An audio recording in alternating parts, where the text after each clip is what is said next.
morning, video games. Welcome to Filthy Casuals, a podcast about video games hosted by two very kind and extremely knowledgeable boys. Thank you very much for joining us. My name is Tommy Daslow, and with me as always... Ben Vanel here, Tommy, and thank you for joining me. You're back. I am back in the country. From your court-ordered break from the podcast. I'm rugged up. We're doing, if you're watching the video... Yeah. I've been noticing this more and more online. You'll see like a video of something or like a photo of a group of people, and my first thought is, what temperature is it where they are? Well, when you get like a range, because you're in just a t-shirt. That's right. Meanwhile, I'm in like 3 layers. I've got the jumper and I've got the big padded jacket. So I could imagine watching this and not knowing if it's warm in here, if it's Arctic.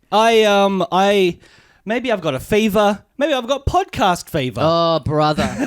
I definitely have that. No, well, I've got the opposite. I'm coming from, it was like 38 degrees like every day where we were. It was so hot. So, yeah, it's not too bad in Melbourne at the moment, but I am, like, relative to where I was, I think I've just been kind of like, I've always thought of myself as someone that doesn't really have a ceiling of how hot it can get. Yeah. I love the heat. But this trip really tested it. Yeah. It was, but there were like maybe 2 days in a row in particular that were brutal. When you're like, when it's a beach holiday and you're like, I'm too hot to even sit around and do fuck all. and when you feel like you can't even do that, you do start to go a bit insane because you're like, well, what can I do? If even sitting stationary under an umbrella is off the cards, what can I do? Yeah, I'm sitting in my hotel room, which is not as convenient as sitting in my house with air conditioning. Yep. And I'm just on the phone. I'm on the iPad. I'm scrolling. I'm burning time. Exactly. I'm burning daylight. But exactly. Daylight was burning you. When the water is even like quite warm. Oh, yeah. Like, to not really be like cold enough to get that full refreshment. Because we're talking, you really do feel like you have no escape. You're in hell. That's what hell probably is like. I guess, yeah. Because we're talking like pushing 40 degrees Celsius here, right? Pushing 40. Yeah. Yeah, really humid as well. It was really nice for like I say, there were just maybe like 2 days in the middle there where it was like, I just had like a period in the middle of the day where I was a bit like, oh, I need a break. And then I was like, wait, I'm on a break. Where do I go? What are my options? I'm on a break!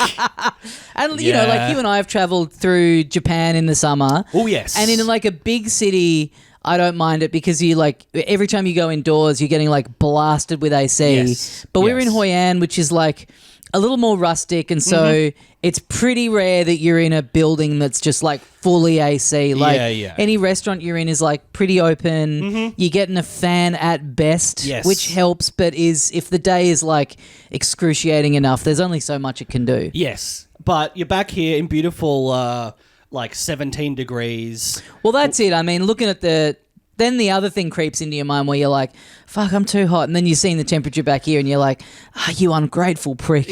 Like, this is, you know, you're going to be back in the rain in a week. Just like enjoy this. Yeah, well, hey, here's a tease for the bonus episode this week. We went out last night to see the film Weapons. We did. We greatly enjoyed it. We'll do a review and then a little spoiler section even because there's a lot to talk about.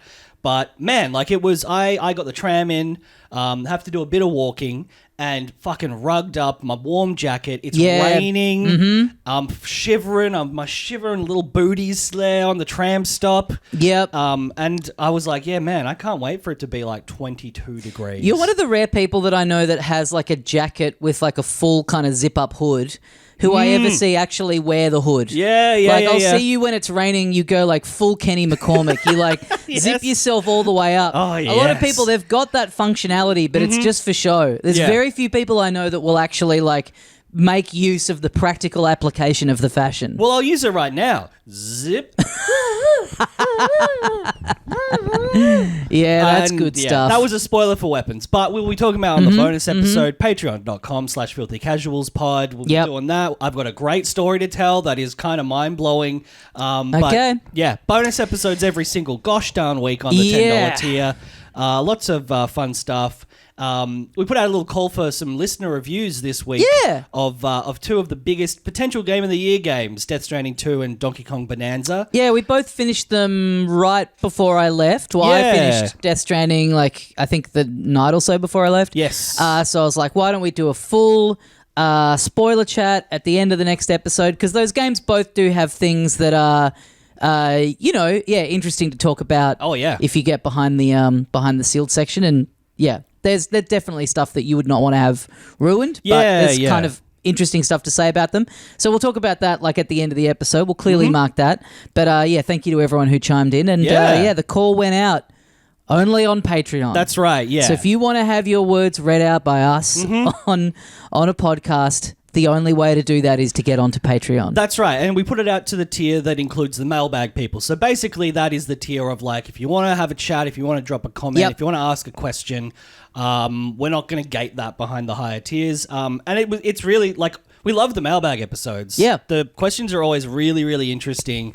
And yeah, really cool to get some listener reviews for these banger games. Yeah, yeah. But in the meantime, I've been doing shit.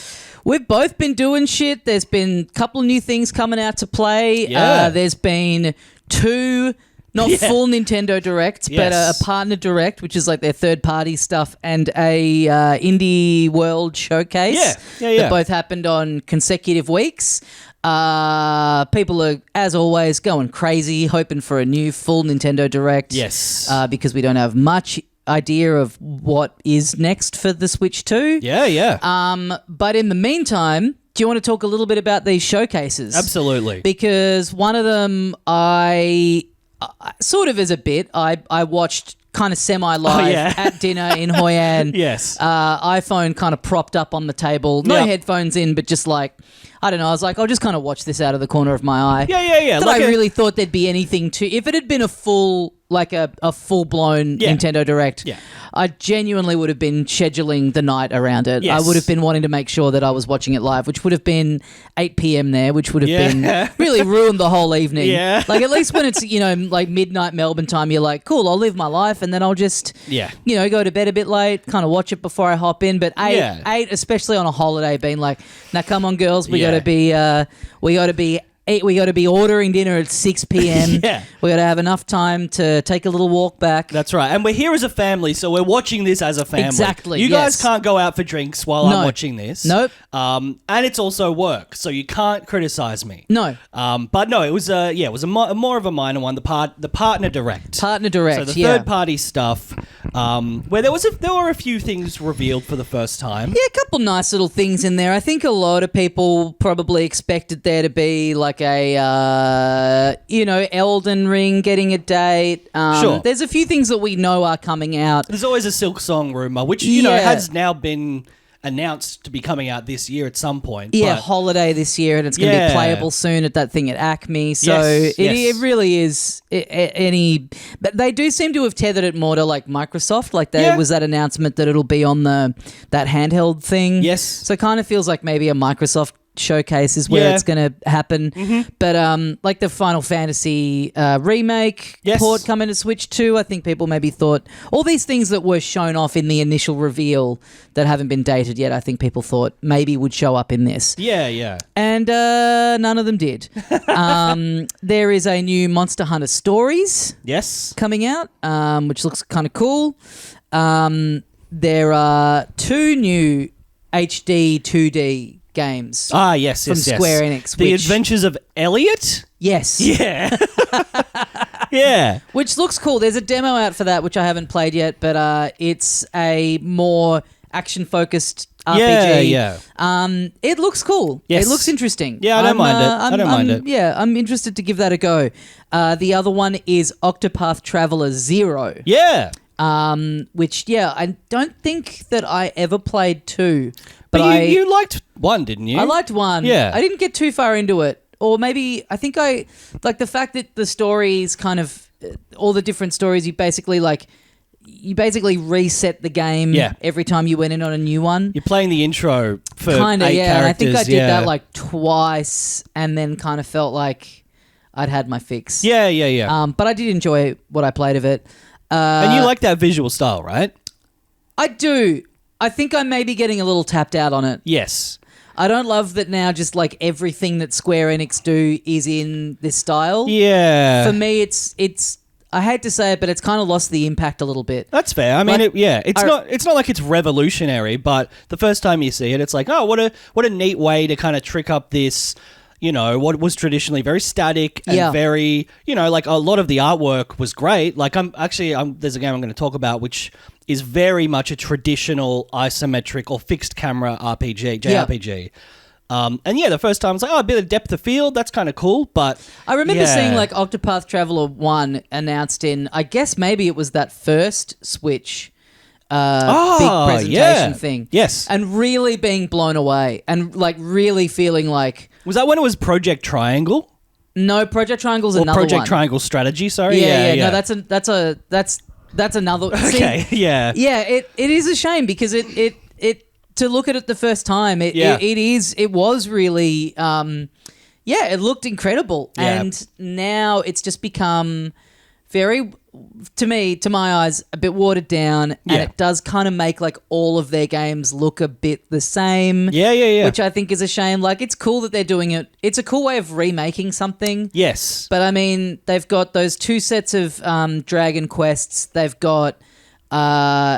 the 3 Octopath games. Yes. Triangle Strategy. They remade Live Alive in that style. Yes, that's and now they've got the Adventures of Elliot. So that's 8. And I'm probably missing one in the mix, I'm sure. Yeah. Like, I don't know. I do really like the style, but I kind of...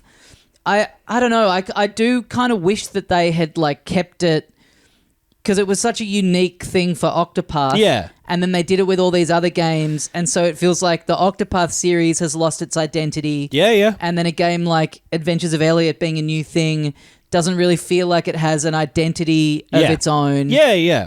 Because like the beauty of a lot of the original, the 90s, the early 90s kind of JRPGs that were fixed camera like style is that a lot of the backgrounds were beautiful like matte paintings that were curated pieces of art, whereas these ones, a lot of it's pixel art. Like there's that camera trick to it, and it gives it a bit more depth rather than it just being 2D. But I think you lose the ability to be really creative with some of the stuff that is going to be static. And I get that it's this engine that they've developed, so it does mean that there's probably a degree of, they're banging out a lot of games at the moment, so it probably does mean that they save a lot of time with that kind of stuff rather than coming up with a whole new visual style and therefore engine for something like Adventures of Elliot. But I think you look at all these games side by side, and to me they just kind of lose a bit of their own personality, as opposed to something like the Final Fantasy remakes where you look at them immediately and all the character design and all the visual elements are like so unique to that specific world. But that being said, Adventures of Elliot looks cool. Would be interested to see more of Octopath. Maybe this one would be the one that gets me back in. Right. Because I assume it's a prequel if it's Octopath Zero. I'd assume so, yeah. Yeah. They showed a new trailer for Hyrule Warriors Age of Imprisonment, which I'm really keen to play. I loved the last Hyrule Warriors. I thought all the story stuff in Tears of the Kingdom was really cool. Yeah. And they did a really good job in the last one of like expanding on the Breath of the Wild story stuff, like the in-between. Weird to show this off with a new trailer, but still no release date. Right. Other than just winter, which is like later this year. Yep. Could potentially stretch into the start of next year. This I thought looked great. Once Upon a Katamari. Oh, yeah. He's back, baby. A new Katamari game. Yeah. This is probably the highlight of both of these presentations combined for me. Yeah. I think a lot of people feel that way. Yes. But awesome. These games are so fun and so unique and have that. Speaking of personality, like it's just jam-packed with this unique vision and creativity. Yeah. Pumped for this one. I love this little guy. Yeah. Pumped for more of that. Yep. You can play online, which could be really cool. Yes. Plants vs. Zombies, who cares? It's like a remake of the first one only, I think. Sure.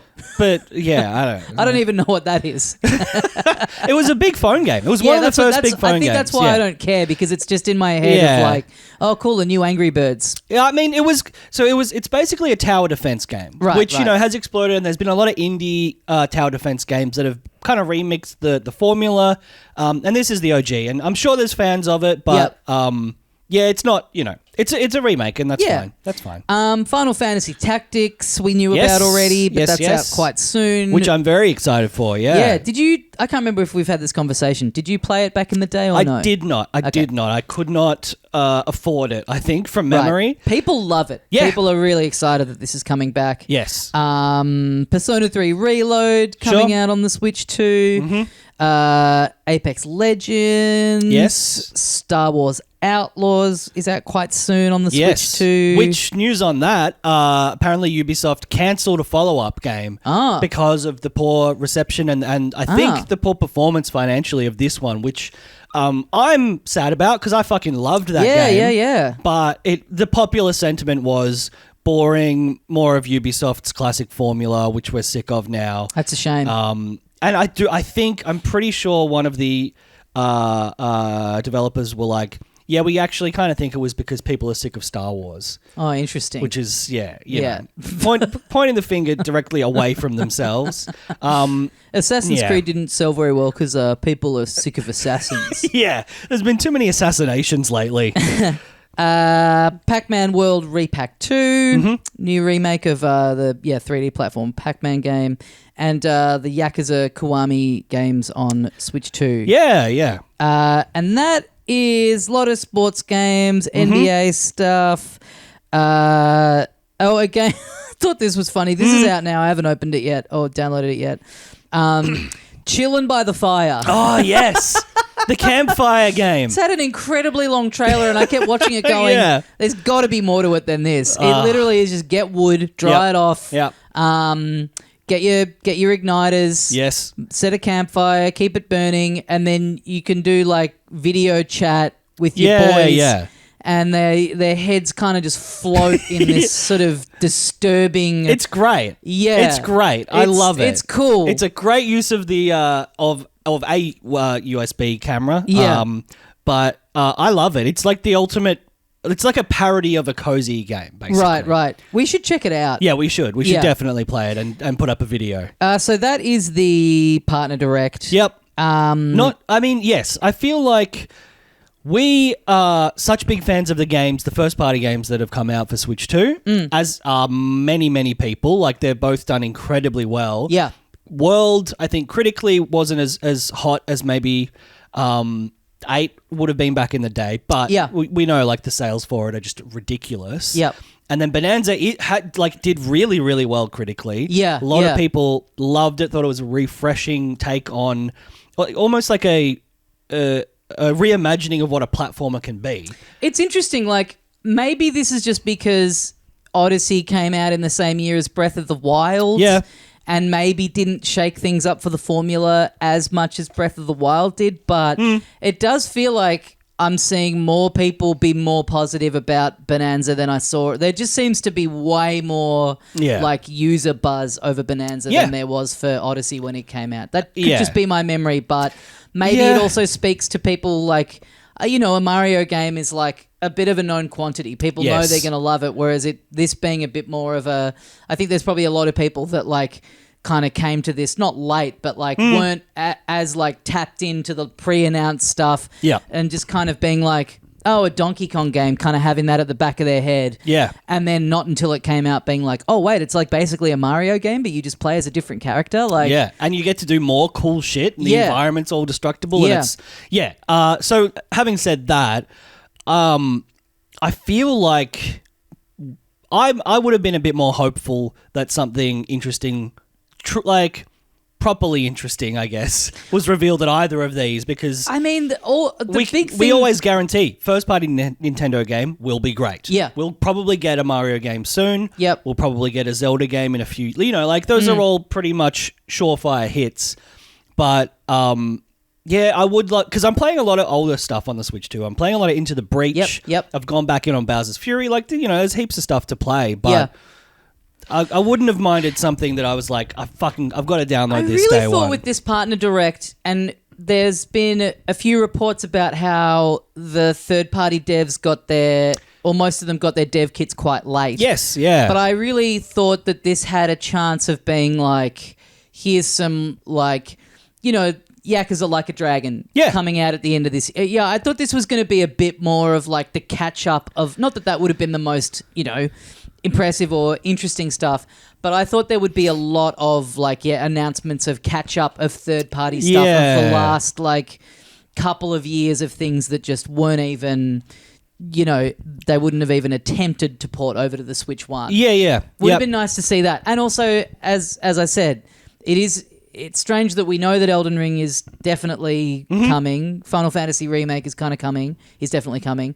I really felt like this was the place where, they'll announce the dates for that. Yeah. Because they showed them off early, so they'd have some idea of when... I guess you don't need to show a trailer to show what, it's going to be. Yeah. But yeah, I don't know. I felt like something like a Katamari announcement that is a new game that is coming out on everything, but debuting that announcement in this is cool. But I'm surprised that there's not more of a big catch up of like we saw at the start of the Switch 2, the Switch 1 generation of just port after port after port of stuff that had been out on the PlayStation 3 for a couple of years. Yes. I'm surprised that more of that isn't happening. But I guess, the big rumor was people were going they'll announce Metaphor with Fantasio. Right. Yeah. Yeah, I mean, and they could be saving that stuff for an actual Nintendo Direct. Yeah, possibly. I assume they're not going to... maybe they've got to fucking drop Metroid Prime 4's... we need more information on that. I am kind of glad that they do these a bit more separately because I would rather, tune into this knowing that it's all third party rather than, a main Nintendo Direct that's mostly third party stuff. I think seeing a Katamari thing in a full Nintendo Direct, I'd be like, okay, cool, but who cares? But give me a new, Kirby or whatever. Yeah. I still think potentially when we do get that next actual Direct, that's where they go Elden Ring, Final Fantasy. Yes. The other AAA games. Because they are really top tier. Yeah, that's a good point. Yeah. By the way, they did put out a trailer of the that little DLC mode that's coming out for the Kirby and the Forgotten Lands game. Yes. Some new transformations in that. Yeah. You can turn into a ramp. Yeah, that's sick. Kirby's gone woke. Yes. So then we had the Indie World Direct. Yep. We had Mina the Hollower. Oh, yeah, which we've talked about. On October the 31st. This is the new game from Yacht Club. Yes. Who made Shovel Knight. It's their first new IP in, 15 years, maybe longer. Yeah. Did you play the demo for this during the Steam Next Fest? I was just about to say, I played it on the Nintendo Switch 2. Oh, nice. 2 days ago. Oh, hell yeah. And fucking loved it. Yeah. Yes. It is... I kind of got fooled in a way. I didn't get around to playing it at Next Fest. Right. Because I was kind of a bit like, I know what this is. But playing and I'm going to get it anyway, right? Yeah. But playing it, it is basically the same trick as Shovel Knight where you look at the aesthetics and you look at the, what the gameplay is and it is really wearing its influences on its sleeve. Right. So you sort of you find yourself thinking, okay, I know what this is going to play like and feel like, but it just has so much more to it than that. Right. There's so much more depth to it. It's got enough of its own flavor in it. It is a top-down Game Boy Color aesthetic, Zelda. It's easy to look at it and think it's just another, Zelda puzzles, dungeons, all that kind of stuff. Yeah, top-down Metroidvania sort of, yeah. But it's got the same thing of Shovel Knight where you've got your currency, that the very Souls-like thing of, when you die, it kind of places a little thing where you've died and if you make it back there, you can reclaim that, and if not, it's gone forever. You have, you pick a weapon at the very start, and then the main mechanic is you're holding down the jump button to burrow, so you can get to different areas by going underneath. But again, I think Shovel Knight did this. It just tutorializes you in a really cool way where it doesn't really tell you, this rock, you can't go under this type of, it doesn't bring up a little guy who's taking you through every little bit. You just kind of go and then you kind of figure out if you burrow and then come out right on the edge of a platform, you get like a bit of extra jump as you come out. So you'll be able to get further over that chasm by burrowing right up to the edge than you would by just jumping. Right. You just kind of go around and you're like, you can't go under rocks like that, but you can go under rocks like that. It's cool. And like, pretty... I found it like there's like a little mini boss that I found like pretty challenging just because it like comes along early enough that I was still kind of getting my head around the mechanics. And, right. It seems like it's got a lot of depth to it in like upgrading your abilities and all the little puzzles, and the map seems like it's going to be pretty big. Right. I'm really excited. And they've been working on this for quite a while. Yeah. It's looking great. So demo on the Switch 2 at the moment. Yes. Yeah. I'm going to play that out on later today. October the 31st. A game called Well Dweller. Okay. Which I didn't really pay too much attention to. Okay. But looks all right. Yeah. I'm trying to think what really stuck out here. Hurdling. Did you see this? I don't. This is like a you're guiding like a herd of like kind of weird looking little beasts. Okay. Along like mountains, and it looks cool. It looks really nice. Right. Like a more soft, cozy version of that game where you had to. But kind of like a Lemmings. Remember that one where it was just like people, like little silhouettes of people, and you had to like. It was a puzzle game where you had to like get them through shit. Yeah. You're doing a lot of this kind of stuff. Guiding your little guys along. Yeah, nice. It looks cool. Yeah, it looks really sweet. So, like a third person version of something like that. Yeah, sick. And that is out on the 21st of August. Oh, brother.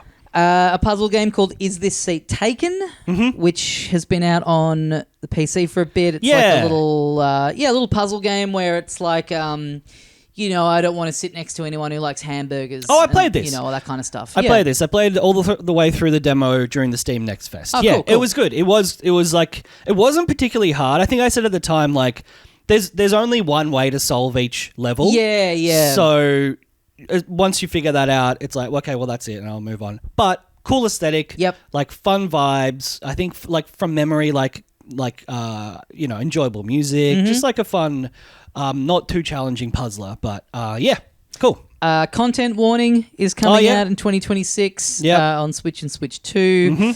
Co-op online game. You're having to do... You make little stunts and film them. Yeah, you're a little influencer. Yeah.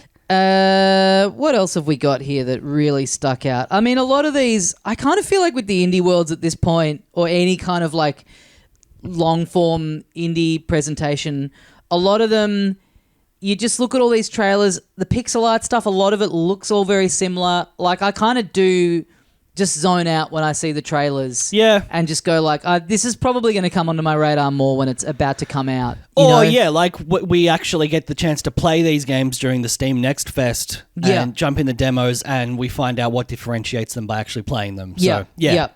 And that's the other thing, is that half of the ones that are revealed in these indie world showcases we've already seen. Yeah. Oh, UFO 50 came out, like shadow dropped after the presentation.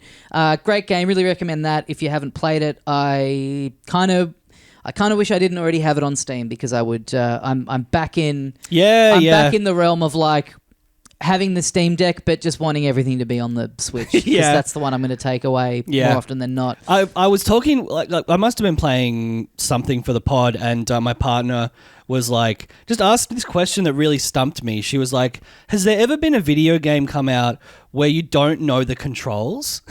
And the closest I could think of was UFO 50, where it's like they're presenting them as if they are games that came out a long time ago, and you don't have the instruction manual, and you don't know what's going on.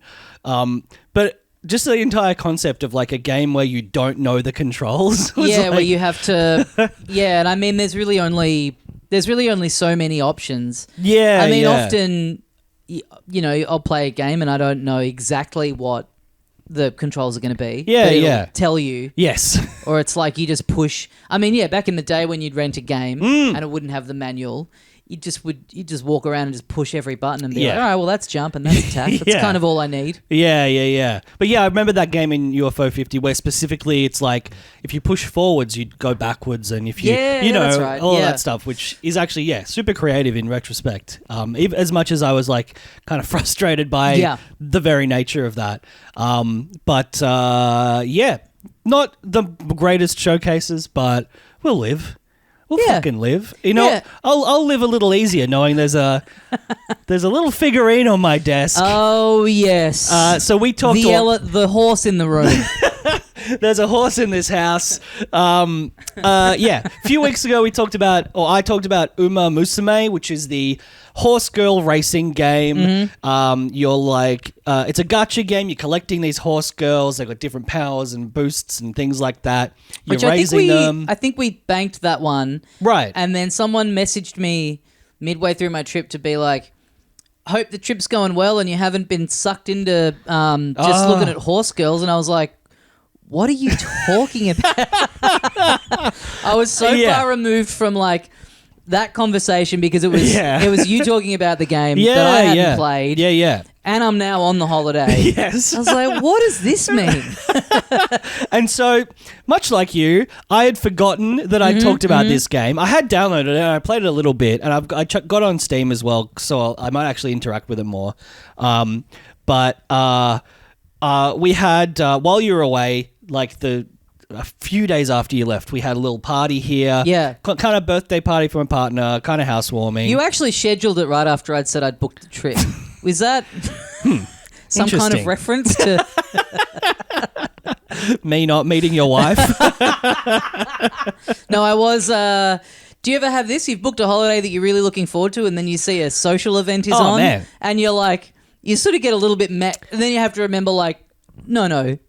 Yeah. Going on a holiday is better than going around the corner and having a few beers for a couple of hours. Yeah, which like, I can do. It would be really fun, but... Yeah. So anyway, I rock up. We're having a nice time. People are bringing lots of gifts for Bridget, which is nice. A few bottles of wine for the house, which is great. And then a friend of the show, Jake, who is a friend of your previous podcast as well. He was a big fan. He went, this is weird that this guy, Jake, is a lovely guy. He went on a live show event. He sounded very Trump just he's a lovely guy. He's a great guy. He's a wonderful guy. He's a beautiful guy. He's one of the biggest guys I've ever seen. He's How great is that? What a claim to fame to be able to have like taken ownership of just calling someone a great guy is just so stamped with Trump. Anytime I hear it. He's a beautiful guy. He went along to one of your events. He was a big fan of Dum Dum. And this was like years ago, 5-6 years ago or something. Yep. Maybe pre-pandemic. I can't remember. You would know better than I. Yeah, we were talking about it off there. The bus trip that we took to Heathcote was right after the pandemic. Oh, right. That's why we did it, because it was like we couldn't go and do a show interstate or anything. So he goes because he's a fan. He brings my partner, who I wouldn't meet for another 3 to 4 years. Then non-partner. Yeah, my non-partner. Just a twinkle in the Tinder man's eye. That's right. Hinge, please, Hinge. The Hingeman. She goes, she's not a fan of your podcast. Yep. She meets I think she met you, but purely in passing. Yep. Because everyone's fuck-eyed. Yeah. It was like, we did this show, Country Victoria, in a town called Heathcote, which I think is like maybe like a 90-minute drive out of the city, I guess. Kind of like a wine town, right? Yeah. I think it was actually really nice out there until we got there. And we booked as part of it, we booked a bus to like go down and transport everyone.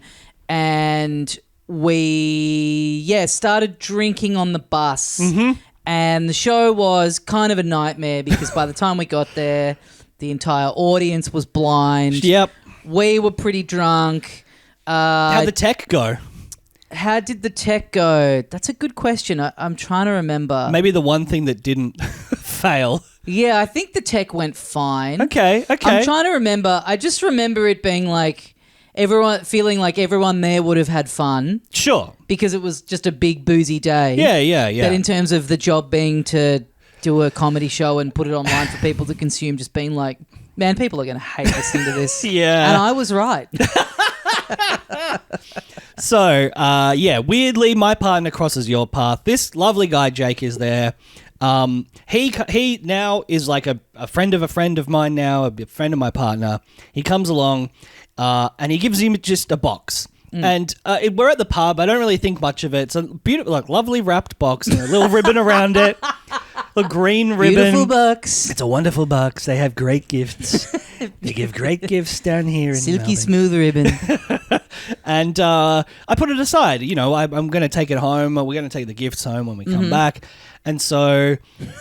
This is so like one-man show, the way you're telling this, like setting up the box at the start of the show. Oh, yes. Then we forget about the box. That's There's a right. whole bunch of other shit about your dad, and then like minute 50, the box comes back. And so we get home. It's night time. I'm still wasted, completely fuck-eyed. 3 sheets to the wind. Is it 3? Yes, it certainly is. And we're going through all these lovely gifts. And Bridget's like, oh, my friends are so thoughtful. This is so nice. And I get to the box and I'm like, I think Jake said this was for me. And so I unwrap it and like just scream in delight and kind of shame. Like, oh, because it's really fucking funny. He's given me a horse girl. He's got you a little horse girl. He's given me a horse girl. A beautifully detailed. Absolutely. It's a museum quality collectible. Yeah, the style that you see in.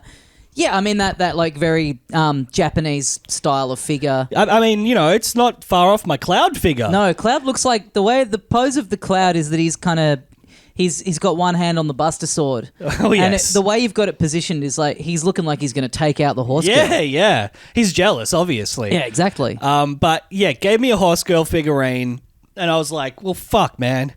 I've got to have a horse girl in my house now. Yeah. Like I can't get rid of it. It's a lovely gift. It's very, very funny. No, but that's good that happened at an event where your girlfriend is across the law of why you got given this. Yes. It's a friend of hers that gave it to you. Yes. If this was a thing that had happened like a friend or a friend of a friend had given this to you and you're like, well, that's very funny. I appreciate the sentiment and everything. It's like a bit of a personal joke.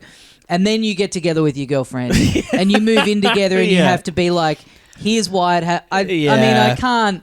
I'm not just going to throw it out. No, like it was a nice gift from this guy. They're not cheap, like, you know. But she's always like, yeah, this feels like you're covering for some like weird interest that you've had before we got together. Yeah. This is best case scenario. Yeah, absolutely. But it's a little furry girl. Yeah. So, you know, it's right smack bang between us on the video if you want to have a look. I put up a photo on our socials of the box.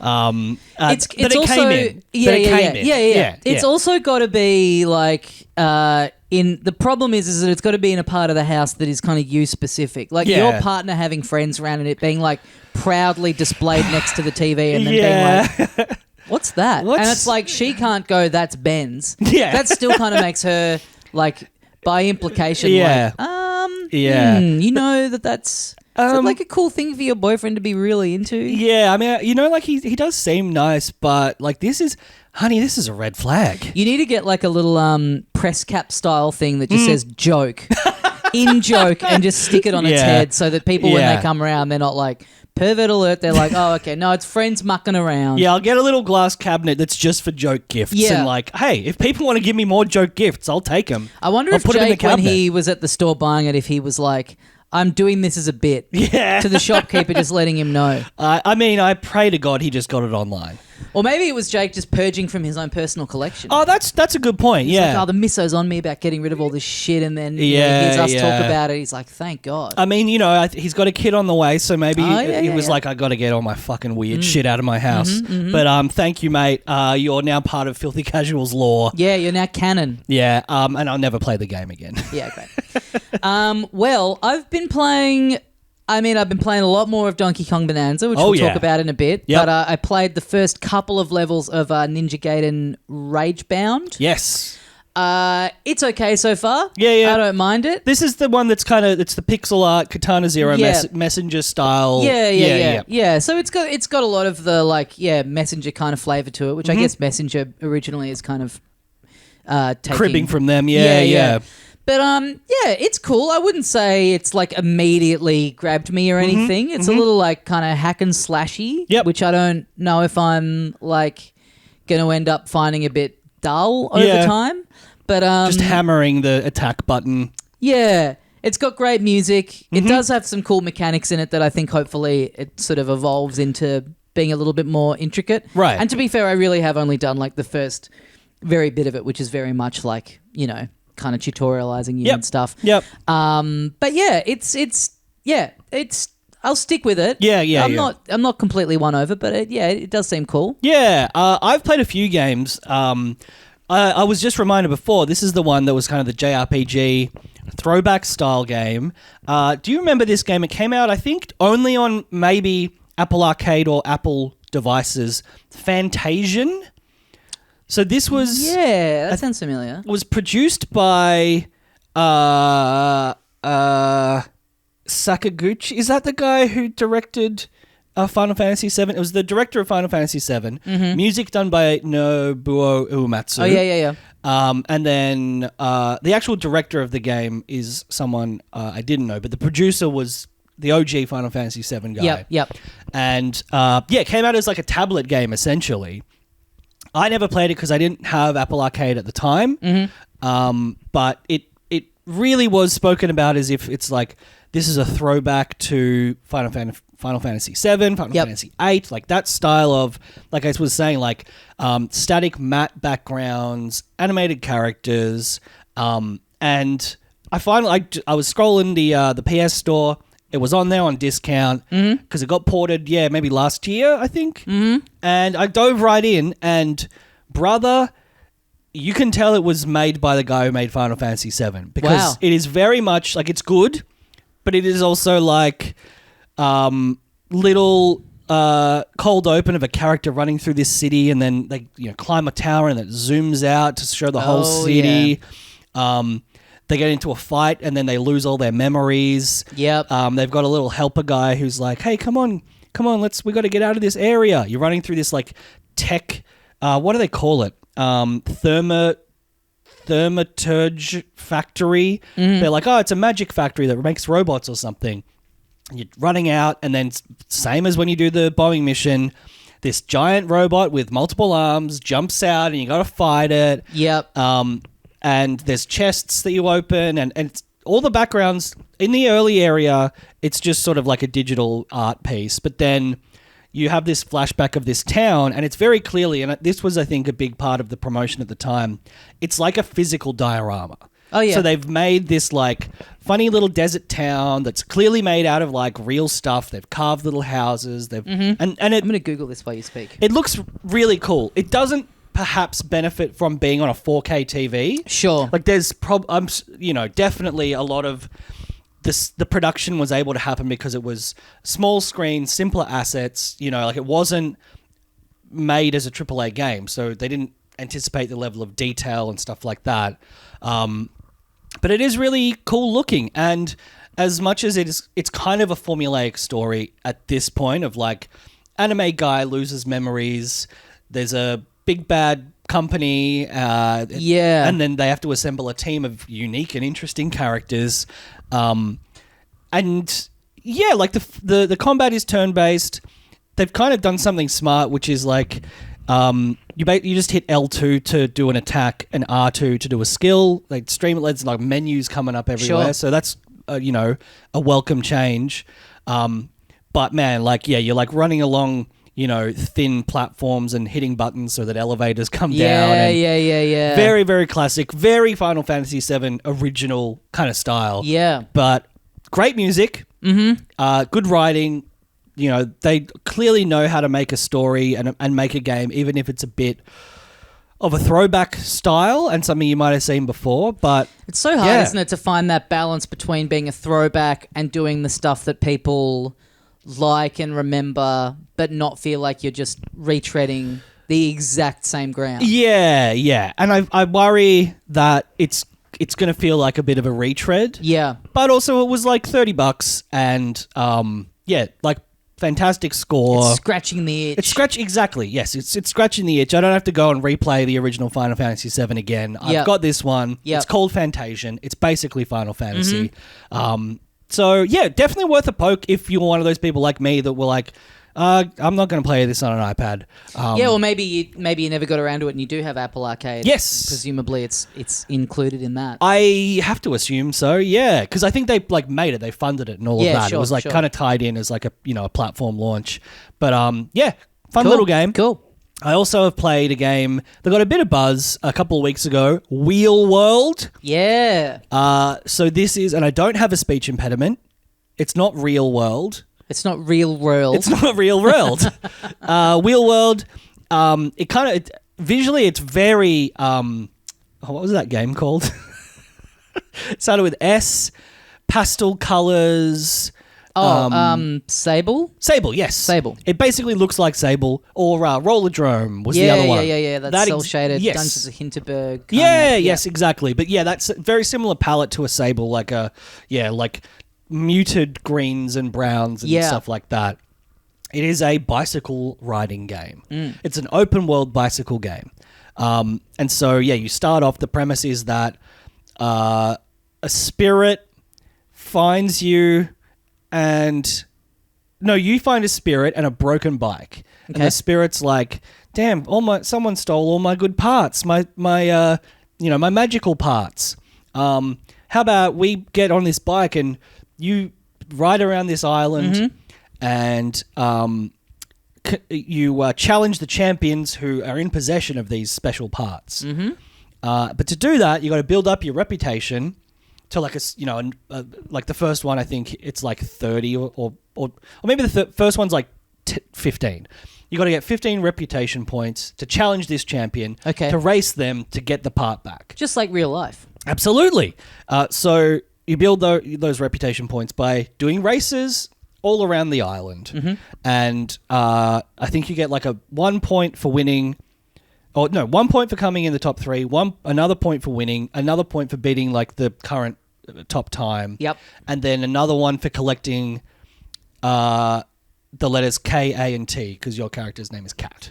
Okay. Yeah, like a shaved down version of like the Tony Hawk goals. Yeah. But yeah, they're all within this, usually 1 or 2 lap races. Yep. You build up speed by drifting behind people. Oh, yes. A la Mario Kart. We love that. And yeah, you're picking up these, and as you drift, you build up a boost meter so you can hammer that boost and slide on past your other races. Yep. You can go off jumps and get boost meter refills. It's this very arcadey bicycle race game with this exploration element and this really nice visual style. It managed to be like kind of a chill, fun game while still being a competitive sports game. Yeah, cool. But it's great. It's good. Got good writing. Visuals are awesome. Yeah, it is fun to ride around. The controls are a little different from something as fast twitch as Mario Kart. You know, because you're kind of leaning and there's a bit more. There's a bit more buffer to going around corners and stuff like that. It's it feels like you're actually riding a bike. Yeah, nice. It's really, really fun. I are the town it. bike, so if anyone would know how this game should feel, it's you. Yeah. You're not controlling the bike; you're controlling the rider, which is how I do it as well. I bottom from the top or top from the bottom. But yeah, really, really fun. Cool. Fun little indie game, not super expensive at all. So do recommend that one. Yeah, I do want to try this. Yeah. It feels like it's come out and not a lot of people are chatting about it. I know. But it is really fun. And I loved the aesthetic of Sable, but I loved playing Rollerdrome. It was super, super fun. And that company, Roll7, was dissolved. It was part of the Microsoft cancellations. Right. Yeah. So they made Oli Oli World as well as Rollerdrome. Yeah, two bangers. They gone, but this developer has picked up the slack, picked up the gauntlet, and it's really fun. I do recommend it. Well, are we ready to get into our spoiler section? I think we are. Should we take a little break? Yeah, okay. Thank you for listening to this episode, everyone. Yeah, if you're dipping out of our spoiler chats, if you haven't finished Death Stranding 2 on the beach. Oh, yeah. And Donkey Kong Bonanza under the planet. Yeah. Dip out now because we will be going in depth about the ending of both of those games. Yes. I guess maybe we'll do DK first and then Death Stranding second because it feels like maybe Donkey Kong's a bit easier to get to the end of and there's not as much. Yeah, there's not as much to spoil, deep I guess. Story, lore stuff. Yeah. But we will I'll put the time codes in the episode notes so you'll be able to see if you want to like fast forward and if you want to skip the Donkey Kong bit and go into the Death Stranding bit. But we'll take a quick commercial break here. Yes. And we'll be right back. So, Donkey Kong Bananza. Yeah. I finished this one. Yeah, not too long after you, but fuck, you must have been thrashing it because I really did thrash it. I thought I was putting a ton of time into it, but yeah, still was like, I don't know, 4 or 5 days after you to roll credits at least. Yeah, I think I just it's such a game that there's like always something happening. There's always something to find.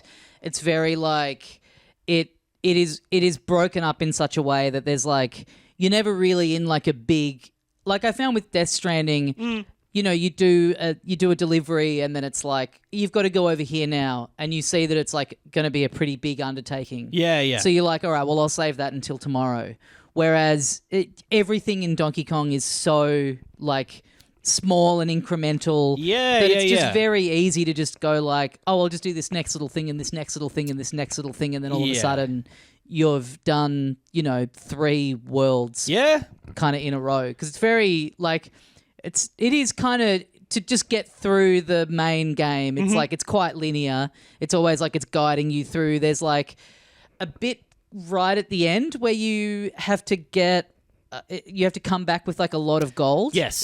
In one of those very last little bits. Yes. But apart from that, it doesn't do the Mario thing of like, oh, you need this many stars to open the gate to this level. It's like up until that last little bit of needing like a lot of gold, you can just blow through it.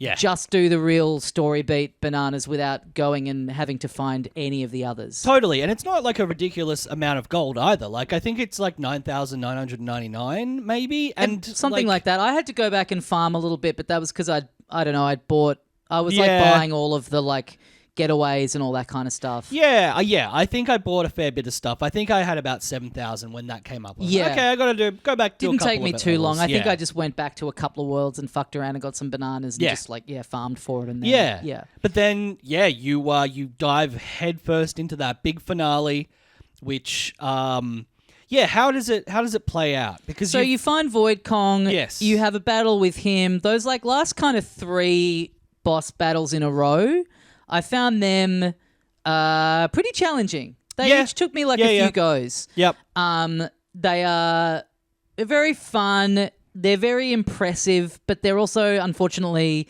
the bit where the game frame rate wise. Yeah, yes. It isn't even that it like stutters. I read something in the Digital Foundry thing where it basically the game does this thing where if it's going to lose like a frame, it drops to 30 for a bit. Yeah. Until it's like leveled out. Yes. So it's not like it's slowing down to like 11 frames or anything. No, It goes from 60 to 30, which like 30 is fine if you're playing in 30, but it's like it is really noticeable when it's like, when everything else is so smooth. And it's because it's happening when there is a shit ton on the screen as well. Yeah. It just has this effect of being like, oh, okay, what's going on? Everything's kind of started to move a bit slower than I was used to. Yeah, those It's a last little bosses, jarring. they're trying to do stuff where they're throwing all different types of terrain at you, Yes, and like yeah. so it is really pushing it to its limits. But so you fight Void Kong. Yep. You beat him, and then the great man Yes. King K. Rool appears. Yes. I loved this. Yeah, I think a lot of people were like hoping that there would be. That, other than just knowing that Cranky was going to be appearing and Diddy and Dixie were going to be appearing, I think a lot of people thought, is there going to be a bit more of that Donkey Kong Country flavor? People thought maybe Void Kong was King K. Rool in disguise. But I loved this reveal of him. Yeah. He then takes off into the planet core. You follow him, and then you're doing this bit where it's kind of this like segmented kind of lead up to the planet core where all of the enemies are the little like kind of rock guys that you've been fighting in the rest of the game. They're actually little Kremlings under there, which is cool. Yes. Again, I think when Nintendo do this stuff, they do it really well. This nod to all the previous stuff without it feeling egregious or too like nostalgia baity. Right. It's like, well, it's a Donkey Kong game, and like these are the characters that are from it, and Absolutely. they're not in the rest of the game, and then here they are. Yeah, it's a sugar hit of well, this is a surprise and this is a bit of fun. Yeah. And then mechanically it all works pretty much the same. A bit of it's like you gotta, bash the rocks off them and then kill them. There's a little extra level of difficulty, but all of that lead up is really fun. Yeah, you go through these little areas where it's all of the different Donkey Kong Country enemies, like the vultures, and all of those make an appearance. And then you have this big showdown with K. Rool where you're using your Bananza powers. Yes. And he's like got his little blunderbuss thing, and you're having to like grab stuff and throw it back at him. Very fun to kind of figure out what to do there. Yeah.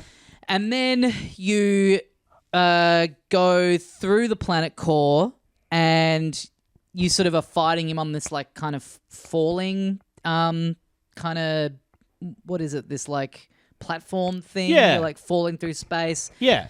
And then you get to New Donk City. Yes. Everything about this finale. And we'd heard stuff of like, it's great, it's similar to the end of Odyssey, where it's this fun, crazy, over-the-top sort of sequence of events.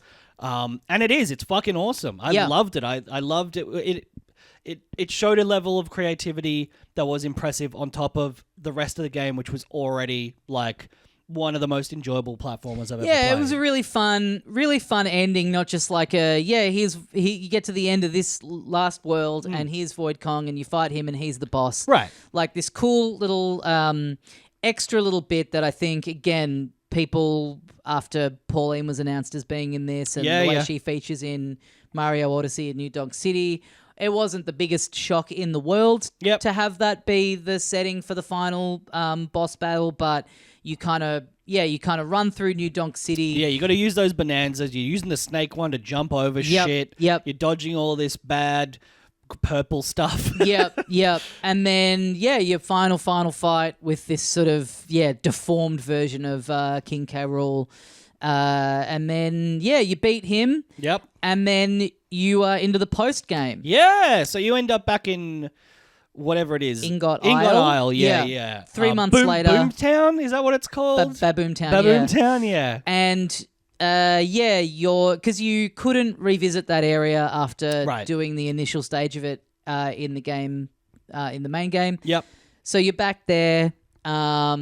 Pauline turns up again. Yes. And you get into this post game, which involves you going back to all of the elders and doing like a new challenge with all of the Bananza transformations that you have. And each of them, you need this is where you need a set number of bananas. Yes. I think the first 3, I just had enough already because I had been going back and getting a lot of them. And I think it's like 300 is the first one. I think it's 3, then 350, then 4, then 5, then 6. Yeah, right. So those last 2, I had to go and back and do like a lot of game to get enough to do them. Done all of them. Woo.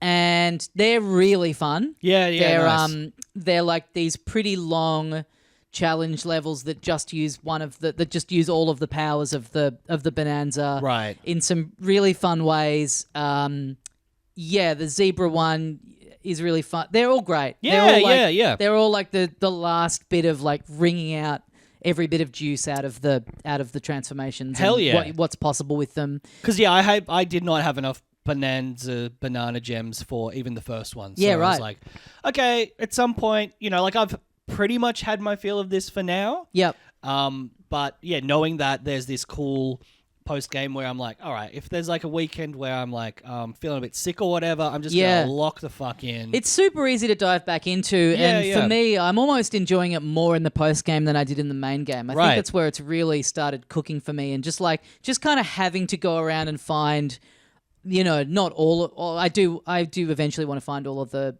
gems. Yeah, you don't have to find all of them for these challenges, but find a lot of them.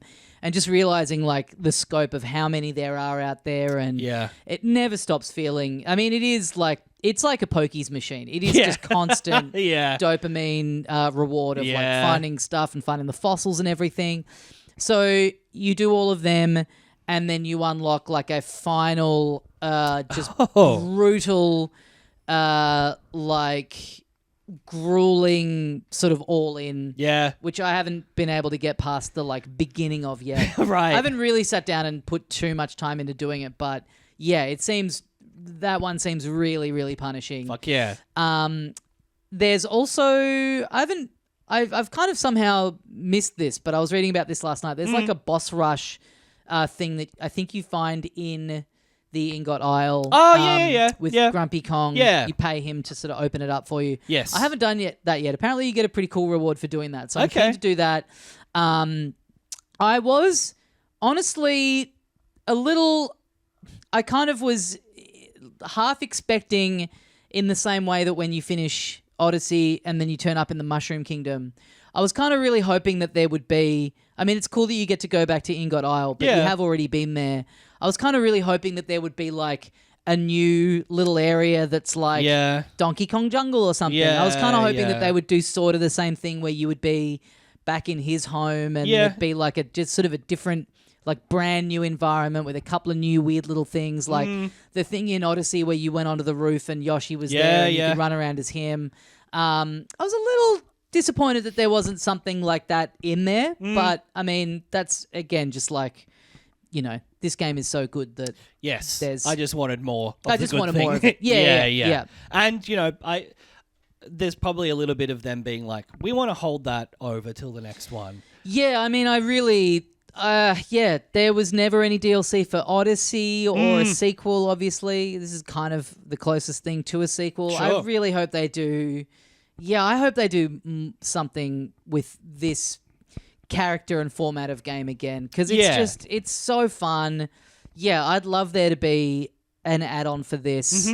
I hope we don't have to wait too long, because it is... there's so much more that they could do with it. And...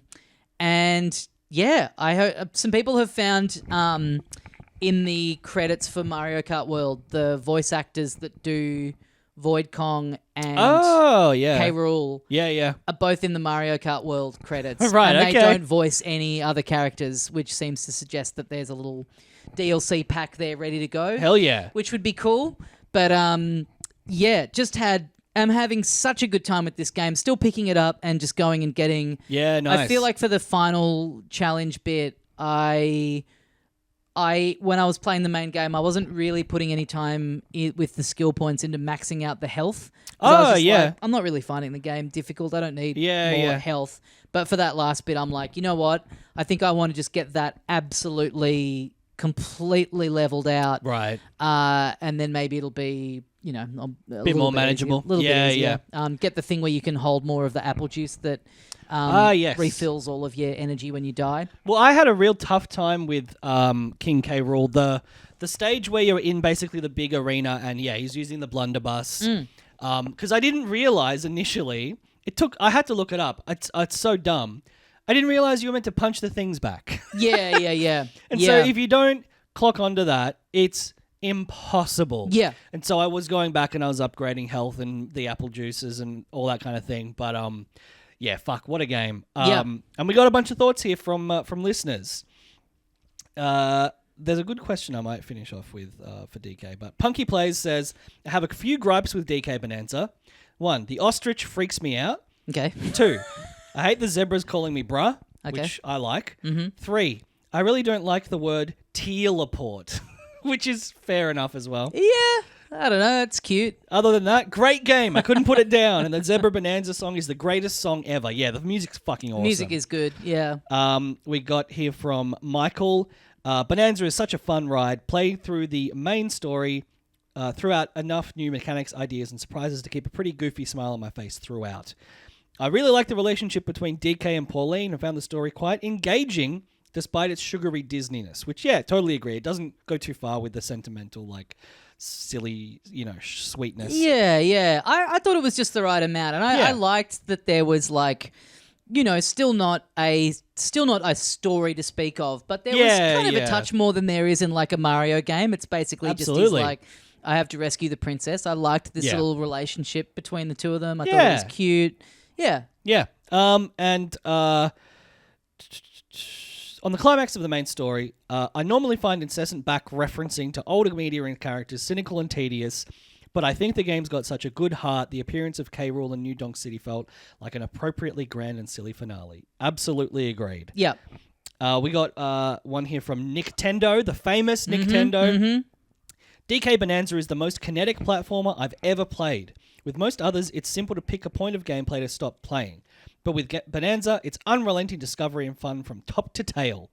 So many times I told myself, that's enough for tonight, only to use DK's sonar slap and hunt for the next Bananza or fossil.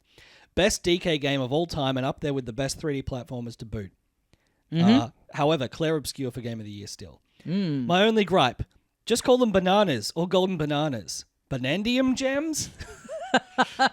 Yeah, all that stuff I like. The like teleport, it is all dumb, but I really like that they're just like all in on this stupid world. Yeah, like the little Fractone guys and how they're like all a collective. Like they're always talking about like you know, when one of them is asking you to do something, he's like, "We're really happy that you did this." I like all that stuff. It's so all in and exactly. all They've just been like, and... well, this is a fun, weird, cohesive world that we're building here. We're committing 100%, and some of it's silly, but it's a silly platformer. Yeah. And I like that, you know, they kind of did have their work cut out for them. I mean, like Rare really had ownership of him for such a long time, and then the retro platformers added a couple of their things in, and so and I kind of always felt like the Donkey Kong Country Returns and Tropical Freeze, they kind of didn't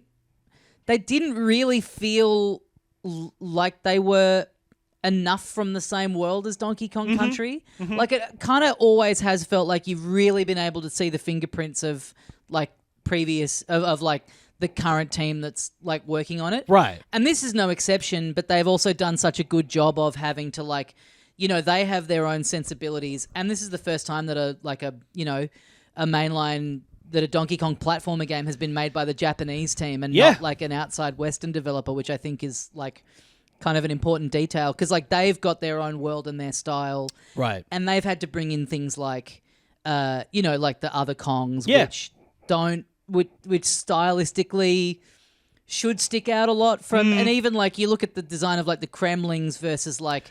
The kinds of guys that like they have designed for this world. They seem quite different on paper, but they do all make it work.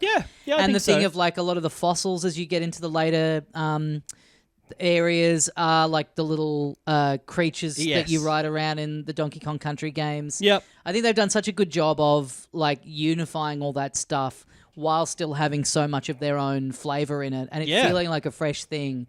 And so I guess just like calling them Banandium gems is just like part of them having their stamp of their own identity rather than it just being like finding bananas. Like, I don't know, it's a bit more interesting. Yeah, I think so. I think, yes, because they needed to establish their own vision for this character, they've just committed 100%. Yeah. And I think that's, it's for the better. And then the last one here on DK, Eric says, Bananza to me feels like an old school game in the way that the moment-to-moment gameplay is so dialed in and fun. Too many games focus on other things to the detriment of gameplay that it's refreshing to find a game that is a joy to play all the way through. It doesn't matter how many hours into the game I am, it's still fun. Just go on ape mode and smashing the world to pieces. Yeah, it is very really, well said. It's still very fun even when you're just running around doing nothing. I think that's why it's like so easy to track down to feel like I want to do 100% of everything because it doesn't ever feel like a chore. It doesn't ever feel like, oh, now I've got to go back over here and do this and I'm backtracking.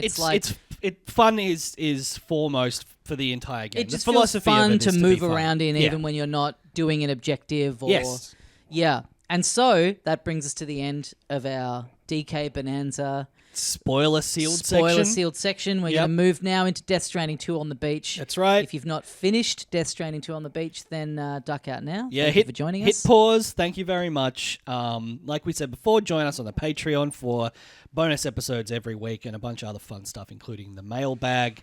But Death Stranding 2, Neil Young's on the beach. Yep. Now, this is the flip side of Bananza, where I felt like you hoovered this one up. Yeah, yes, and absolutely. It took me a little bit longer. Yeah, I fucking loved this game. Yep. I had the same thing you had with DK, where I just dialed into the gameplay. I couldn't put it down. every time I was like, oh, just another delivery, just another delivery. Yeah. And I think more so even than the first game, the story just really hooked me. I'm the same, yeah. And Yeah. definitely, like, once you get to the end, and again, I kind of forgot this about Death Stranding 1. It's mostly cutscene. Yeah. So yeah. I think I said to you, oh, I'm up to this bit. I think maybe I'm going to get it done tonight. Right. And you're like, yeah, you'll get it done. And then I sat down and, like, you do one bit of gameplay and then you just mostly... You do a little bit. Yeah. But you mostly are watching stuff. Like, most of that finale is, like when you're running along on the beach. Sure. You're not really there's not like a delivery to do in there. There's Yeah. Like, it's fun to kind of move around and stuff, but there's not, Yeah, I think because there were no moments, because that first one, the finale where you're on the beach there, you're just running in circles for so long, waiting for the next like ghost to show up and say something. Yeah. Whereas I think at least this, it felt really propulsive and like there was a lot of momentum and like once you get there, you're like running along and there's the big fucking creatures off in the distance and you're shooting the little shadow guys as they come on to the beach and run at you. But I mean, I just found it all so... I was just so locked in that I just didn't stop at that point. I just went all the way through. Found the end of this game very, very moving. Yeah. I really found it very, very affecting. Yes. In a way that is like... I mean, I guess more and more games have done this, so it's becoming less embarrassing to say, but like, man, I mean, feeling yourself well up at a digital representation. It's like it is the actual people. Yeah. Being represented. It's the closest thing outside of like a Last of Us to watching an actual acted movie. Yep. But all of the stuff with the babe, like finding out who Neil is and where the baby comes, like all of that stuff is really, really like it's heartbreaking. Like what he's forced to do. All of the revelations with Lou and Sam, obviously. Yep. A lot of it, you kind of... There's been enough seeds of information for you to be like, I think I get where this is going or where it's been. But it's all, really, really well done. And I was a little dim on Norman Reedus, but I think, he does a fantastic job all through that finale. Yeah, and I think like... I don't know. I think his vibe and his tempo, it kind of has to be that guy just for how batshit everything else that's going on is. Sure. Like you can't really have a guy in the middle of it going, "What?" Yeah. Like it's sort of like him being so stoic. Very stoic. It does just really work for. And again, like you having your little crew that are around you for like the entire game. They travel around with you. They're always interacting with you. They're all there at the end. It just does really make it feel like way more like you've all come on this big journey together than you kind of did in the first one. And all of those performances are fantastic. Yeah. And the set pieces at the end of like the last thing that you link up, and then there's the meteor shower or whatever it is as you're like walking down to that final bit. Yep. And then you fight that big thing and it just combo of like beautiful story stuff, really satisfying conclusion, really fun and interesting set pieces. Yeah, impossible default. And I loved the little ending of tomorrow? Tomorrow, and that little kind of epilogue of her.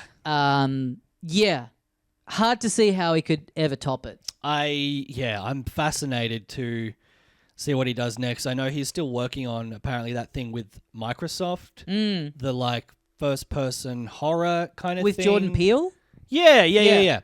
But in terms of like, I guess I could both see myself enjoying a follow-up with Tomorrow, but also if it's announced being like, no, this is all done. Like we don't need it. It's better to imagine that. That's fine. It's hard to know. I felt like one didn't need a sequel. Yeah. And then this was so good. And I think like so much of what was good about it was just the treating it like a reward for having gotten to grips with one. Yeah, fine-tuning all that stuff. Streamlining so much of it. Yeah, totally. So I don't really know where he could take the formula from here. I mean, I probably would be happy with a new sandbox, new location, just after a few years as well, just this format is so enjoyable. Yeah.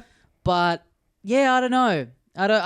He's such a fucking genius. Like that's the thing. It's like, yeah, he'll probably make a great Death Stranding 3, but he'll also make a great brand new thing that he's completely come up with from scratch. Yeah. And dazzled us in a completely different way. I wonder because he definitely, he's talked about how he's annoyed when stuff tests too positively. Yeah, like yeah. He wants it to be, he wants great art that is like off-putting to some people. Yeah, it's a challenge. It's doing something right. Yeah. And I wonder if there's a part of him that is like annoyed by how universally beloved this game has been, and none of the friction that people had with the first one is there with this one. Yep. That's probably if people have a criticism, all I've seen is that's like It's a bit easy. I wanted it to be a bit harder to get around like the first one was. Sure. So I wonder if that will inform like the next thing he does, if he'll go like super obscure with it because he's like, this is probably the most accessible kind of populist thing he's done. I'm fascinated to see what happens with this movie and series. Yeah. I forget who the series is being made by. We did talk about it recently. Yeah. It's the Cyberpunk people, isn't it? Oh, yeah. I think so, yeah. I mean, I love this world. I want to see more in this world. Yeah. Yeah. I think we talked about maybe, if it shows a bit more in the lead up to the Death Stranding event or stuff that's immediately afterwards, because the stuff we see is like, the government's sort of reformed, bridges exists. Like, there's got to be this period of complete uncertainty that we haven't seen. Yeah. All I remember is that, and I meant to mention it on the main app, that the guy who did Weapons, the director, is making a Resident Evil movie. Oh, yeah. Which, I listened to an interview with him this morning, and he's like, "Man, I love the games. I wanna make the movie where it feels like I'm playing the game." Yeah, and he's doing original stuff with it. Yes, not like adapting, which is cool. And he's the actor. If you've seen Weapons, the actor who plays James, the drug addict character, is the lead for this Resident Evil movie. I didn't know that. Yeah, right. And it's like, he described the story as like, you just follow this guy on this descent into hell. Yeah. It's very straightforward in that way because, he's used some interesting narrative tricks with his other films, but this is like, you're just right there with him on this entire fucking descent into madness. So pumped for that. But anyway, Kojima, legend. What else have we got here from listeners? We have from Craig. I loved DS2, but I also can't believe how popular it is. I absolutely love jumping in with my truck and cruising around for a couple of hours delivering packages with the podcast playing. It's so relaxing and low-key. Oh, because it's so relaxing and low-key, I always assume that's a pretty niche way of enjoying gaming. So to see so many other people feel the same way was a big surprise to me. AAA cozy game, you love to see it. And I completely agree. Yeah. It really has that meditative effect where it's this simple, straightforward challenge. You've got to get over this mountain. Got to get past these guys. And great. it's up to you how you do it. It's such a great like late night, yes. sitting up. Totally. Dim lights, post dinner. Yeah. I also Post-coitus. I love when just by chance, like a couple of things have come out sort of at the same time that really complement each other well. And like going back and forth between this and Bananza. Yeah, they absolutely. are such different games. They do kind of have some similarities, weirdly. But then, they're like a palate cleanser for the other one, so you can jump back in, One's feel refreshed. so immediate and just like cartoony and you're zipping around, and then the other's a little more kind of cumbersome, but still like relaxing in its own way. And like I thought the music cues that he deployed in this were so good. Yes. I love the way he does that thing where you're like, you've picked up a thing and you're driving to the next bit, and then a song comes on and it comes up with the little title down the bottom. Yes. Just really letting you know that you're about to hit like a new beat in the story. Like really elegantly done every single time. Yeah. It's cool. Yeah. What else have we got here? There's a bit more. The Death Stranding ones are a bit longer here from our wonderful listeners. Ian says, well, he's only up to chapter 8. Okay. So he probably shouldn't be listening to this. Although we haven't really spoiled anything specific. But Ian says, I'm only playing on story mode, so I'm not getting the full experience. Okay. But I just want to chill time, and I hate grinding in games. That's fair enough.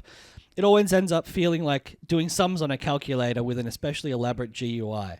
Enjoying the quality of life incremental improvements on the gameplay from the first game, though I wish it let you pick up crystals from the truck. Yeah, that's a good point. Me too, yeah. That is annoying. I was wondering if that was a thing that maybe you pick up, because there is a lot of stuff that is, you get stuff for doing pretty much all of the side stuff. Like there's so many like weapons and stuff in this. Like I wondered if that was something that I just hadn't found. I don't think. Yeah. But I think like even just being able to like, even if it wasn't doing them automatically, even if it was just like a button prompt. Yeah. Because it is a weird oversight, because in world, it would, you drive over them and you would think they would like shatter and, it is a strange one. It's a weird one. I agree with that, Ian. But it also feels a touch more conventional and a little less unique, especially with more of an emphasis on combat. It's like Metal Gear Solid 5 Lite at times.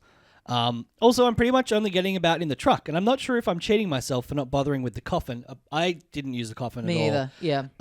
It seems more like more trouble than it's worth. Yeah, I agree, although I've seen some fun clips of people using the coffin. I kind of feel the same way. I did feel like, am I shortchanging myself by only using the truck? But you still can get into some scrapes. And again, it's like, it is the same as Bananza in that, like, there is no wrong way to do it. It's just like, here's all the tools. Yeah, it's up to you. I don't really give a fuck whether you stealth your way through this enemy camp, or whether you just like snipe people, or whether you just go in absolute guns blazing. Yep. The one thing I would say while I think about it is, I don't know still that I'm really sold on like the way he's done bosses in this game. Okay. I find them incredibly frustrating, because I think combat overall is better in this one. Yeah. And there's more of it. It seems to be more of a focus. But the setup of these big bosses that you're wading through tar as you're taking them on, and then like having to dodge, I just find it, and I know that's the point, but I just find it so annoying to control. Sure. Mainly because, and it's the same thing with the first one, that there's kind of no preparation for it in the rest of the game. Yeah. It's like the only bit of the game that's like that. Yeah. So it's not like you're, it's not like you're just like, oh, well, that's what it is, and you've just got to like come to grips with it. It just feels, I don't know. I kind of, it's the one bit of it for me where when you get like swatted by a big tentacle or whatever and it hits you, it just feels unfair. It doesn't feel like, oh, I just didn't dodge that in time. It's like, why is it fucking making me do this? Sure. Because it is still you do still have this like crazy arsenal of like rocket launchers and shit to take it on with. So it is still like ultimately fun. Mm-hmm. It's just the like having this huge thing that you have to like run out of the way of, and you're just waiting. I find the fact that it's all set in tar a little frustrating. It's the one bit that I don't fully love. Yeah, I think that's fair. I think it also, I didn't find it as frustrating as I did in the first game. Yeah. I don't know why. I feel like I kept constantly moving. I just was sprinting everywhere and jumping a lot, jumping on those boxes and shit that's floating around. I think it's just for me, I just don't feel like I feel like I'm having to just do a whole new game almost. Yeah, right. And I don't feel like I'm, necessarily having to like level up and utilize the skills that I've built up over the rest of the game. It's just kind of making me do something that's like overly obtuse, that there's like no way of feeling like, oh, I'm ready for this because I've been playing this for 10 hours and I just like really have to be on my shit. Right. It's arbitrarily just a really hard bit. Yeah. The main thing I didn't like with the bosses is that they felt a bit repetitive, and some of them felt drawn out because it's like, you got to shoot this tentacle and you got to shoot that. That aspect of it I didn't love. But that said, stylistically, they look great. Yeah. I kind of, and I do get like the tar thing. It's like, it's cool. It's like a lot of Kojima stuff. It's like, it's cool. It's cool. It's part of the world. Yeah. And then just to close off Ian's comment, I don't know how I could recommend this to someone or to whom I would, but I'm liking playing it. I'm not sure if I completely know what Hideo-san is getting at here, but I still don't. But still, I don't know if I'd play a third game, as he reportedly won't return to direct it. Okay, well there you go. Though he said that about the last 3 Metal Gear games. Right. And here from Ross, DS2 is my first Kojima game. Well, and I'm starting to write concise thoughts. Love the general world atmosphere, but most of the side missions felt pretty bland, with the holograms feeling hollow, so I didn't feel that the world filled out well. That is something that I think you you just accept after you play the first one. You're like, okay, everyone's underground. They appear as holograms. It's, yeah. And there's moments of flavor. I mean, there's a lot of it posted online, like the pizza chef guy where you go into his house and there's the like famous what do you call them, VTuber? The little bunny girl. That there are like bits and pieces, and I guess like churches running the animal sanctuary, and they're getting you to go and pick up the find wildlife for them. Yeah. But you're right. Like by and large, it is just getting. Like I remember reading a review that was like, "Oh, all the deliveries you do are so varied," and it's like, but it doesn't make a difference whether you're delivering a pizza or a medicine. Yeah. It's box. Literally just a box that goes on your back that you have to drive from A to B. Yes. That's a fair point. I agree with you though. Like I think you know that's what you're getting. Yeah. When you show up. But I do like with the first one, hearing, oh, cool, Conan O'Brien's in it. And then it's just like, he just kind of says some stuff that Kojima's written. Yeah. And it's a kind of a blurry representation of him. And that's it. It's like, oh. Yeah. And Ross says, really like the crew you get together with, but I would have liked more for them to do.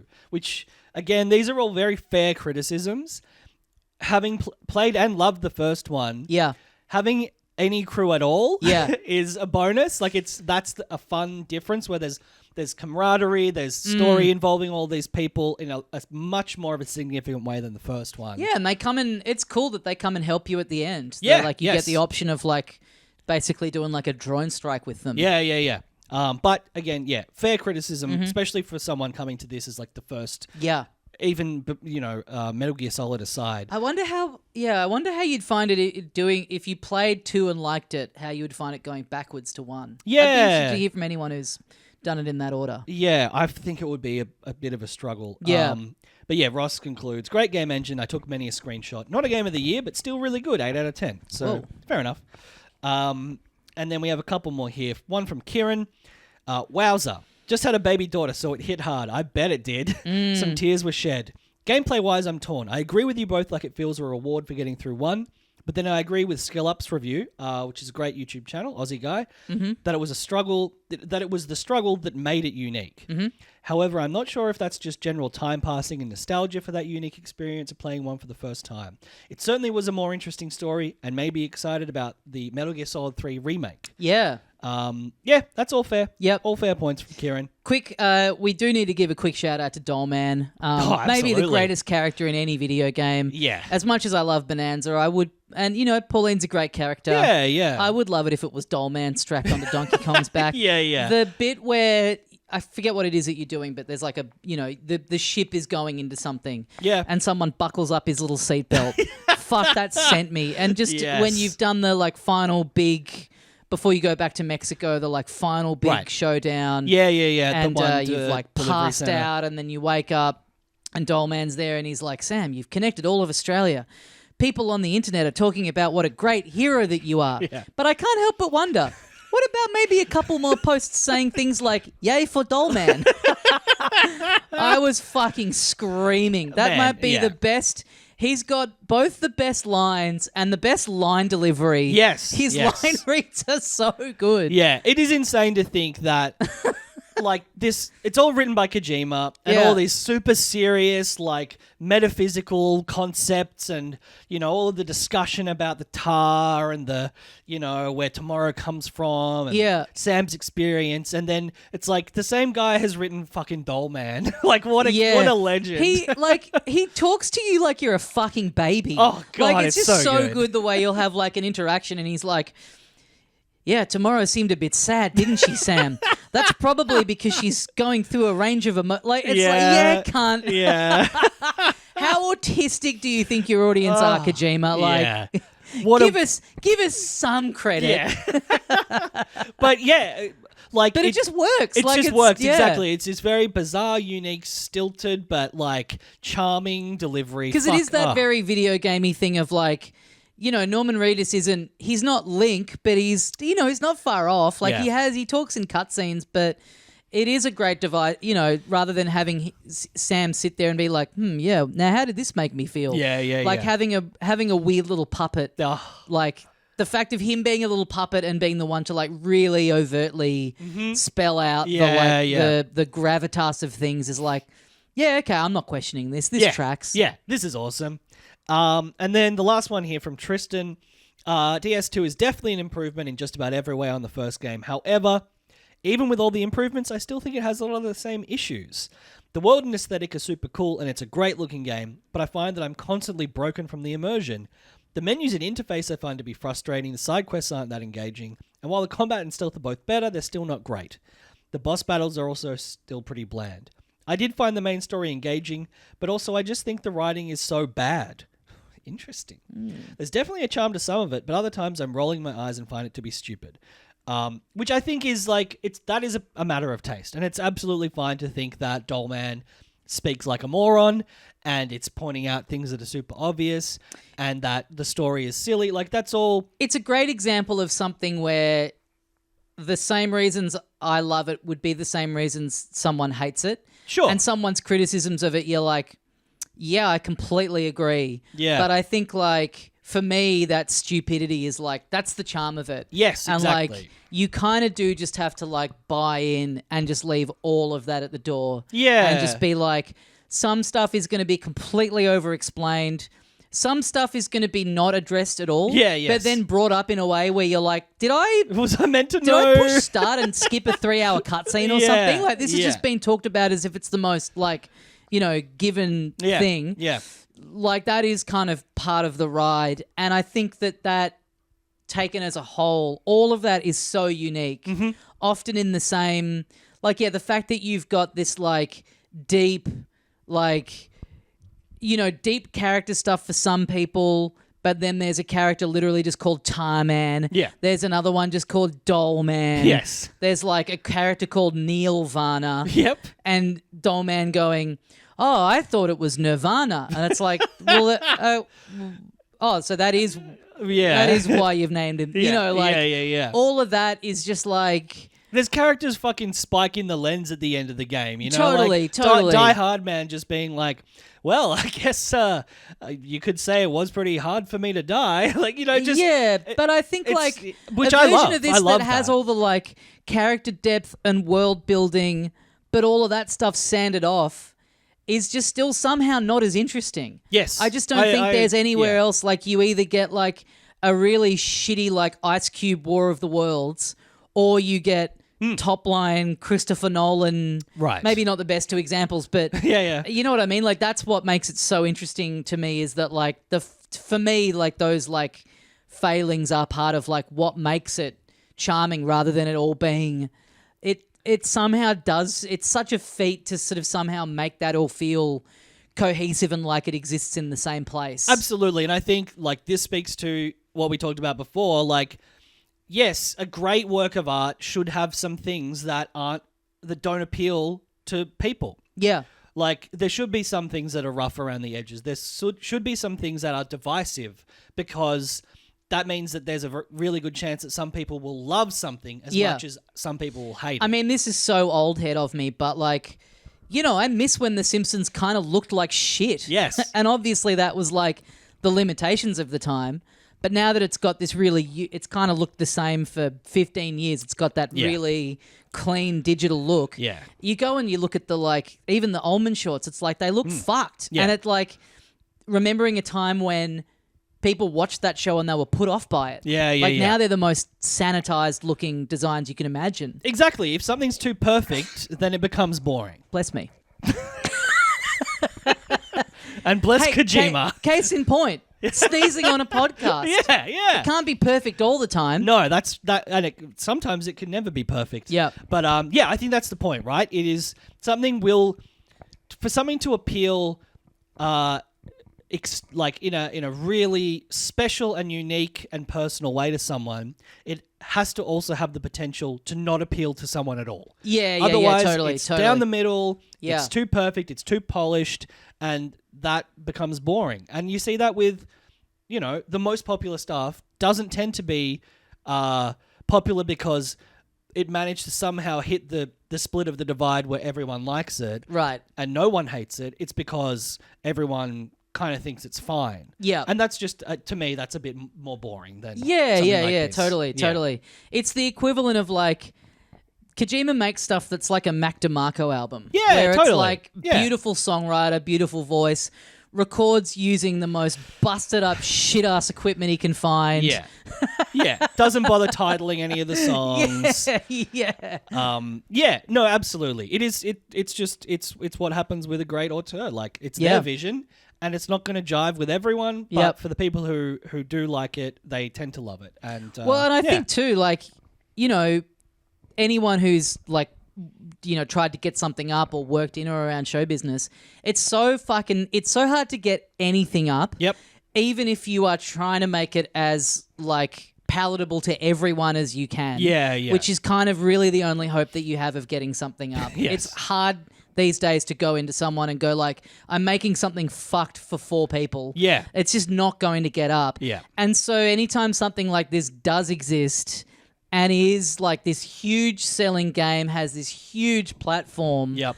but there's so much weird off-putting shit in it, and it's not like a perfectly rounded out, like pristine, like Dark Knight or anything like that. It's Yeah. got this like janky, dodgy shit in it. Yeah. It's like it's impressive to be at a point where you can like get away with it, and Yeah. you're allowed to Yeah. you're allowed to have that stuff up. Yes. And for that to then come out and be really popular, hopefully it just shows that there's more room for this kind of stuff. Yeah, these really strong creative visions Yeah. that don't compromise. Yeah. But we're going to have to compromise by finishing this episode of the podcast. We sure are. Despite us wanting to go on and on about Death Stranding 2 forever. Yep. Thank you for sticking with us if you've listened all the way through this spoiler-steeled section. Yeah, thank you for your thoughts on Absolutely. Patreon. Really Yeah. appreciate people weighing in. Yeah, and I know we did used to do this a bit more, so let's try and remember when the next big AAA hit comes out. We'll do it before maybe that episode. That we Yeah, even yeah, review. Get some more thoughts, because, people have some really fascinating stuff to say. Definitely. And that will do it for Filthy Casuals. Thank you for listening, as we say here at the end of every episode of Filthy Casuals. How about a few comments saying, "Well done, Ben"? Isn't Ben funny?